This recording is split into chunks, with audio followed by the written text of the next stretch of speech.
আজি আমাৰ Kamatapur state demand council চমুকৈ KSDC তৰফৰ পৰা 5 ঘণ্টীয়া ধৰ্মঘট পালন কৰা হয়। ইয়াৰ মূল উদ্দেশ্য হ'ল আমাৰ KLৰ লগত ভাৰত চৰকাৰৰ যে শান্তি আলোচনা চলি আছে, ইতিমধ্যে 7বাৰ আলোচনা হৈছে, কিন্তু চুক্তি হোৱা নাই। কিন্তু আলোচনা হ'লেতো নহ'ব, এইটো চুক্তিটো যিমান সোনকালে পাৰে আমি দাবী কৰি আছোঁ যে আমাৰ দাবী হ'ল আগন্তুক 2026 যি বিধানসভা নিৰ্বাচন, এই নিৰ্বাচনৰ আগত যদি শান্তি চুক্তি নহয়, তেতিয়াহ'লে নিৰ্বাচনত আমি চৰকাৰ বিৰোধী বা যিকোনো ৰাজনৈতিক দলৰ বিৰুদ্ধে আমি কাম কৰিম, নিজাববীয়া চিন্তা কৰিম।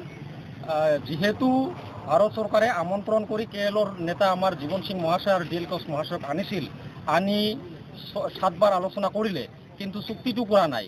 আমি বুজি পোৱা নাই কিয় চুক্তি কৰা নাই। নিশ্চয় বেলেগ বেলেগ দল সংগঠনৰ লগত যেনেকৈ চুক্তি কৰিছে, বিশেষকৈ BLTৰ ক্ষেত্ৰত আমি দেখা পাইছোঁ আলোচনা কৰি কম দিনৰ ভিতৰত শান্তি চুক্তি কৰিছিল। ঠিক তেনেদৰে NDFBৰ লগতো শান্তি চুক্তি কৰিছিল, কিন্তু আমাৰ KLৰ ক্ষেত্ৰত আমি গুৰুত্বটো অলপ কম দিয়া যেন পাইছোঁ। সেইকাৰণে আমি KSDC তৰফৰ পৰা আন্দোলনৰ কাৰ্যসূচী লৈছোঁ। প্ৰথম আন্দোলনৰ কাৰ্যসূচী আমাৰ আজি হৈ গ'ল। এতিয়া যদি ইয়াৰ পিছতো গুৰুত্ব নিদিয়ে, তেতিয়াহ'লে আমি ইয়াতকৈ আৰু ডাঙৰ ভয়ংকৰ আন্দোলন গঢ়ি তুলিম। আৰু দেখা পাইছোঁ প্ৰত্যেকটা ৰাজনৈতিক দলে আমাৰ এই জনগোষ্ঠীটোক প্ৰতাৰণা কৰি আছে। নিৰ্বাচনৰ আগমুহূৰ্তত ভাল ভাল কথা কয়, টপ দিয়ে যে আপোনালোকে আমাক সহায় কৰক। যদি কেন্দ্ৰত BJP চৰকাৰ থাকে, ৰাজ্যত কংগ্ৰেছ চৰকাৰ থাকে, ই দলে সি দলক ঠেলি দিয়ে যে কেন্দ্ৰত আমাৰ চৰকাৰ নথকাৰ কাৰণে অসুবিধা হৈছে। আমি ইয়াৰ পৰা প্ৰতিবেদন কেন্দ্ৰত দিয়া হয়, কিন্তু কেন্দ্ৰীয় চৰকাৰে কামটো নকৰে। সেইকাৰণে আপোনালোকে এইবাৰ আমাক কেন্দ্ৰীয় চৰকাৰ গঠন কৰাত সহায় কৰক, তেতিয়াহ'লে আমি প্ৰতিবেদন দিয়াৰ লগে লগে কেন্দ্ৰীয় চৰকাৰে সোনকালে আপোনালোকৰ কামটো কৰি দিব।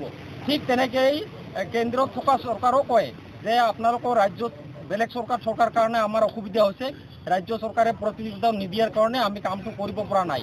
আপোনালোকে ৰাজ্য চৰকাৰ গঠন কৰাৰ ক্ষেত্ৰত আমাক সহায় কৰক, তেতিয়াহ'লে আপোনাৰ কামটো সোনকালে হৈ যাব, আমাৰ কৰাত ইজি হ'ব। এনেকেই বহুত বছৰ পাৰ কৰিলে।